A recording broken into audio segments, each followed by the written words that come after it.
आप देख रहे हैं इंडिया टाउन न्यूज, भारत की बात। नमस्कार, आप देख रहे हैं इंडिया टाउन न्यूज और मैं हूं आपके साथ सुधीर मिश्रा। स्वागत है आपका हमारे खास बुलेटिन राजधानी सरकारधानी में, जहां हम आपको छत्तीसगढ़ की महत्वपूर्ण खबरों से रूबरू कराएंगे। लेकिन उससे पहले एक नजर आज की हेडलाइंस पर। छत्तीसगढ़ के संविदा कर्मचारियों के लिए गुड न्यूज, पूरी होगी वर्षों पुरानी मांगे, सरकार ने गठित की समिति। छत्तीसगढ़ को डिजिटल कनेक्टिविटी की बड़ी सौगात, अब गांव-गांव तक पहुंचेगी हाई स्पीड इंटरनेट, 83 गांवों को मिलेगी 4G सेवा। चिन्नास्वामी स्टेडियम के बाहर मची भगदड़, हादसे में 11 की मौत, मुख्यमंत्री विष्णुदेव साय ने जताया शोक।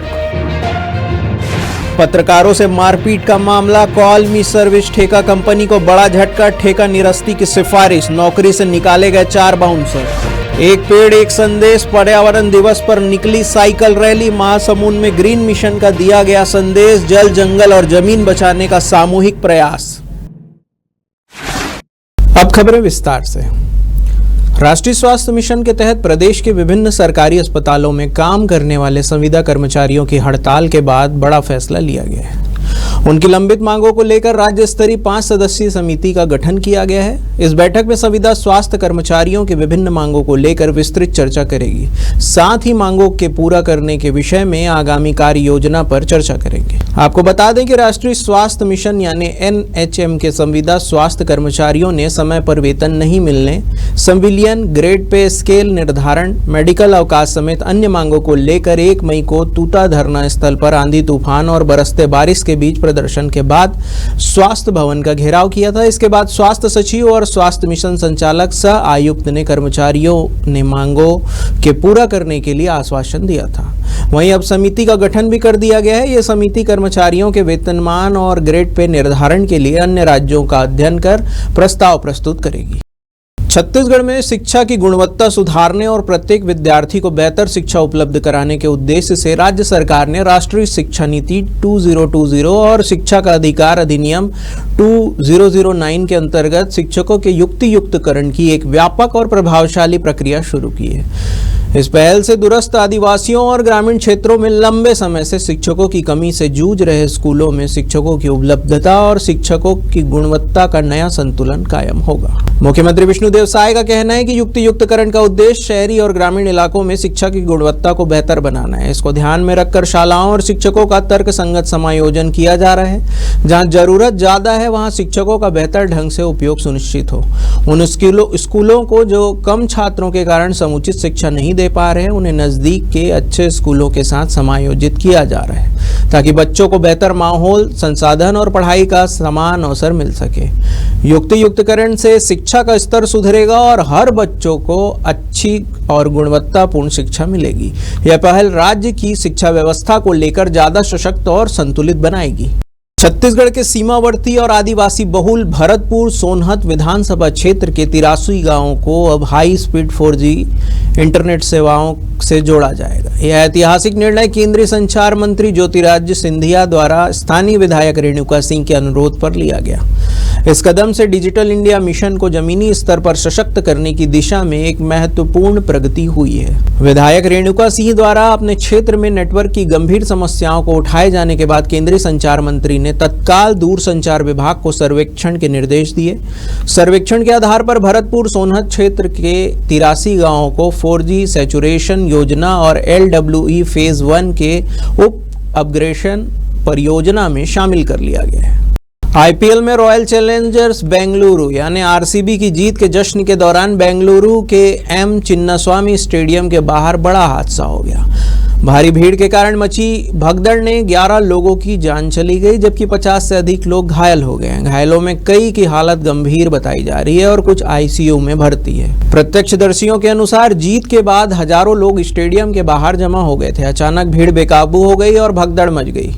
इस हादसे ने पूरे देश को झकझोर दिया है। मुख्यमंत्री विष्णुदेव साय ने सोशल मीडिया प्लेटफॉर्म X पर पोस्ट करते हुए लिखा कि कर्नाटक के चिन्नास्वामी स्टेडियम में भगदड़ के दौरान कई लोगों की असामयिक मृत्यु और घायल होने का समाचार अत्यंत ही दुखद है। मैं शोकाकुल परिवारों के प्रति अपनी गहरी संवेदनाएं व्यक्त करता हूं। ईश्वर से प्रार्थना है कि दिवंगत आत्माओं को शांति और घायलों को शीघ्र स्वास्थ्य लाभ प्रदान करे। राजधानी के डॉक्टर भीमराव अंबेडकर मेमोरियल अस्पताल यानी मेकाहारा में कॉल मी सर्विस ठेका कंपनी के कर्मचारियों द्वारा पत्रकारों के साथ हुई मारपीट और दुर्व्यवहार के मामले में ठेका कंपनी को बड़ा झटका लगा है। मामले की गंभीरता को देखते हुए जांच के बाद ठेका निरस्त करने की अनुशंसा भी की गई है। मेडिकल कॉलेज रायपुर के अधिष्ठाता डॉक्टर विवेक चौधरी ने बताया कि राजकुमार बोथरा के गुंडों द्वारा पत्रकारों के साथ मारपीट और दुर्व्यवहार किया गया था। इस घटना के बाद प्रशासन ने कंपनी को नोटिस जारी किया था। कंपनी से जवाब मिलने के बाद ठेका निरस्त करने की अनुशंसा आयुक्त चिकित्सा शिक्षा को भेजा गया है। वहीं दुर्व्यवहार में शामिल 4 बाउंसरों को नौकरी से निकाल दिया गया है। अधिकारियों ने साफ कहा है कि ऐसे व्यवहार करने वाले कर्मचारियों और ठेका कंपनियों को किसी भी हालत में बख्शा नहीं जाएगा। महासमुंद जिला मुख्यालय में विश्व पर्यावरण दिवस के अवसर पर वन विभाग द्वारा एक पेड़ मां के नाम थीम पर साइकिल रैली का आयोजन किया गया, जिसे कलेक्टर विनय लंगे ने हरी झंडी दिखाकर रवाना किया। इस कार्यक्रम का मुख्य उद्देश्य पर्यावरण संरक्षण के प्रति लोगों को जागरूक करना और प्रदूषण रहित जीवन शैली अपनाने के लिए प्रेरित करना। साइकिल रैली में बच्चे, युवाओं, स्कूली छात्रों, सामाजिक संगठनों और प्रशासनिक अधिकारियों ने बढ़ चढ़कर भाग लिया। यह रैली पूरे शहर में पर्यावरण संरक्षण का संदेश देती हुई गुजरी और लोगों को हरित जीवन शैली अपनाने के लिए प्रेरित किया।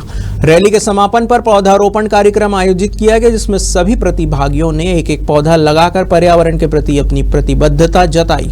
वक्त हो चुका है एक ब्रेक का। बने रहिए इंडिया टाउन न्यूज के साथ। अब खबर आपकी उंगलियों पर, हर खबर पर हमारा नजरिया।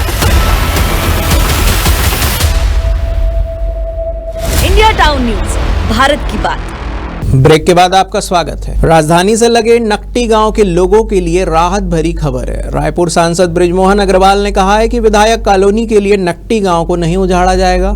नकटी में विधायक कॉलोनी बनाने का प्रस्ताव आज से नहीं, पिछले 10 सालों से है। पहले भी मैं इस प्रोजेक्ट पर रोक लगाया था। अब किसी के घर को नहीं उजाड़ा जाए। सांसद बृजमोहन अग्रवाल ने कहा कि नकटी गांव के पास और भी 17 एकड़ जमीन खाली है, वहां विधायक कॉलोनी बनाया जाएगा। अधिकारियों को निर्देशित किया गया है कि किसी का घर नहीं उजाड़ा जाएगा। वहां 10 से 15 घर प्रधानमंत्री आवास का भी है। किसी भी व्यक्ति को बेघर नहीं किया जाएगा। गांव वालों को परेशान होने की जरूरत नहीं है।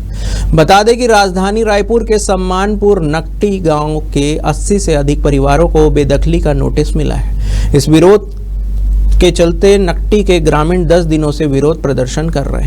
छत्तीसगढ़ कैडर के IAS अधिकारी सौरभ कुमार को केंद्र सरकार ने महत्वपूर्ण जिम्मेदारी सौंपी है। उन्होंने केंद्रीय प्रतिनियुक्ति पर दिल्ली स्थित वित्त मंत्रालय के राजस्व विभाग में निदेशक पद पर नियुक्ति किया गया है।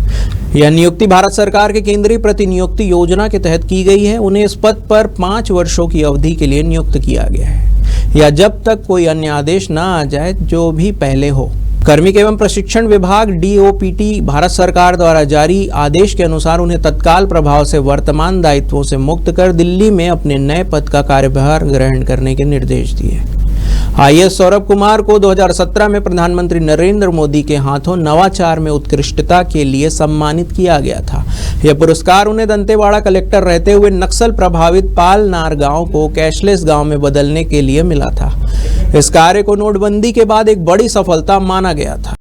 मैनपुर अनुविभाग मुख्यालय में बड़ी हलचल देखने को मिली, जब क्षेत्र के 2 जिला पंचायत सदस्य 10 सूत्री मांगों को लेकर SDM कार्यालय के सामने अनशन पर बैठ गए। उसके समर्थन में बड़ी संख्या में ग्रामीण भी एकजुट होकर धरना स्थल पर पहुंचे। जनप्रतिनिधियों की प्रमुख मांगों में अमलीपदर सूखा नाला पर अधूरे पुल के निर्माण कार्य को पूरा करने, सल्फ जलाशय की स्वीकृति, वन ग्राम क्षेत्रों में विद्युतीकरण, पुलियों के निर्माण, शिक्षक और डॉक्टरों के रिक्त पदों की पूर्ति के साथ स्कूल और अस्पताल भवनों की मरम्मत निर्माण जैसे महत्वपूर्ण विषय शामिल हैं।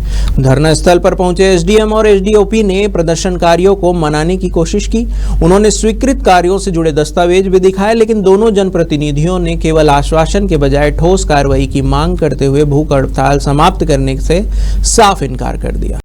राजस्व और आपदा प्रबंधन विभाग ने छत्तीसगढ़ भू राजस्व संहिता की धारा 24 के अंतर्गत पूर्व में जारी सभी अधिसूचनाओं को रद्द कर दिया है। यह निर्णय 1 जनवरी 2024 से प्रभावशील सभी अधिसूचनाओं को निरस्त कर उनके स्थान पर नवीन अधिकारों का पुनर्निर्धारण करने के उद्देश्य से लिया गया है। नवीन अधिसूचना के अनुसार अब उपखंड अधिकारियों को कलेक्टर के समान अधिकार प्रदान किए गए हैं, लेकिन ये अधिकार उन्हीं सीमाओं में प्रभावी होंगे जो कलेक्टर द्वारा सौंपे गए।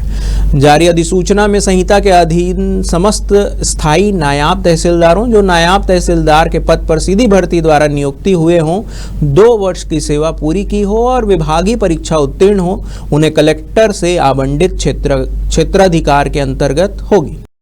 बलौदा बाजार के रिसदा स्थित न्यू विस्टा सीमेंट संयंत्र के खनन विस्तारीकरण को लेकर पर्यावरण विभाग और जिला प्रशासन द्वारा भारी गर्मी के बीच जनसुनवाई का आयोजन किया गया। यह जनसुनवाई सीमेंट संयंत्र के पक्ष में रहा। इस दौरान ग्रामीणों ने कंपनी द्वारा क्षेत्र में किए जा रहे विकास कार्य को लेकर संतुष्टि जताते हुए समर्थन दिया है।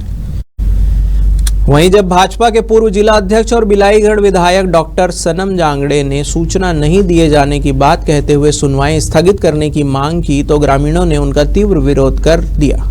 ग्रामीणों ने कहा है कि जनप्रतिनिधि होने के नाते आपने क्षेत्र में कौन सा विकास किया है, जबकि कंपनी हमारे क्षेत्र में विकास कर रही है। कंपनी प्रबंधन की ओर से जनता द्वारा मिले समर्थन के प्रति आभार व्यक्त किया गया।